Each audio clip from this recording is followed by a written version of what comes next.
అందరికీ నమస్కారం. మా యూట్యూబ్ ఛానల్కి స్వాగతం. ఈరోజు మన ఛానల్లో తమిళనాడులోని తంజావూరు నగరంలో కొలువై ఉన్న బృహదీశ్వర ఆలయాన్ని చూడబోతున్నాం. ఈ ఆలయం ఎంట్రన్స్లో మనకి ఈ విధంగా ఆలయం యొక్క బ్లూ ప్రింట్ లాగా ఉంటుంది. ఎక్కడ ఏమేమి ఉన్నాయో ఇక్కడ చూసుకోవచ్చు. ఈ ఆలయం చోళ వంశానికి చెందిన రాజరాజ చోళుడు సుమారు 1000 సంవత్సరాల క్రితం నిర్మించారట. ఈ ఆలయం చుట్టూ ప్రాంగణం, ఈ ఆలయ గోపురం, వీటి విశేషాలు మనం తెలుసుకుందాం. ఈ ఆలయంలో శివుడు కొలువై ఉన్నాడు. ఆలయంలోని శివలింగం చాలా పెద్దగా ఉంటుంది. అది ఈ ఆలయంలోని శివలింగం యొక్క ప్రత్యేకత.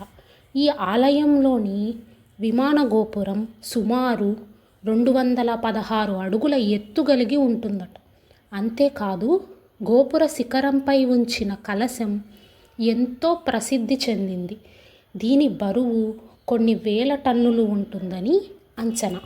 ఈ ఆలయంలోని గోడలపైన చోళుల కాలానికి చెందిన శిల్పాలు, శాసనాలు, చిత్రకళ మనకు కనిపిస్తుంది.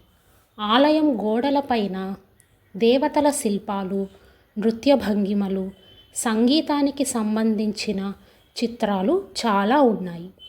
ఇవి మనము ఆ కాలపు సంస్కృతిని, పాలనను, కళలను వివరించి చెక్కిన రీతిలో కనిపిస్తాయి. అంతేకాకుండా ఆలయానికి ఎదురుగా మండపంలో ఒక మహానంది ఉంటుంది. ఈ నంది కూడా ఆలయంలోని శివలింగానిలాగే చాలా పెద్దగా ఉంటుంది. ఈ నంది మండపం ఇక్కడ ప్రత్యేకమైనది. అంతేకాకుండా ఈ ఆలయం చుట్టూ ప్రాంతం నేను మీకు ముందుగా చెప్పిన విధంగా చాలా విశాలంగా ఉంటుంది. ఎన్నో చోట్ల నుండి, భారతదేశం నుండే కాకుండా విదేశాల నుండి కూడా ఈ శిల్పకళా వైభవాన్ని, ఈ సంస్కృతిని చూడడానికి జనాలు వస్తారు.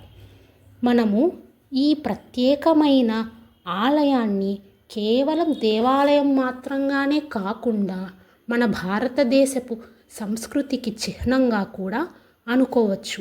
ఎందుకంటే ఇక్కడి శిల్పకళ, గోపురం, ఆలయ నిర్మాణ రీతి అంత విభిన్నంగా, అద్భుతంగా, చాలా చక్కగా ఉంటుంది. ఈ బృహదీశ్వర ఆలయాన్ని మీరు కూడా కుదిరినప్పుడు ఒకసారైనా సందర్శించే ప్రయత్నం చేయండి. ఈ వీడియో మీకు నచ్చినట్లయితే మా ఛానల్ని సబ్స్క్రైబ్ చేయండి.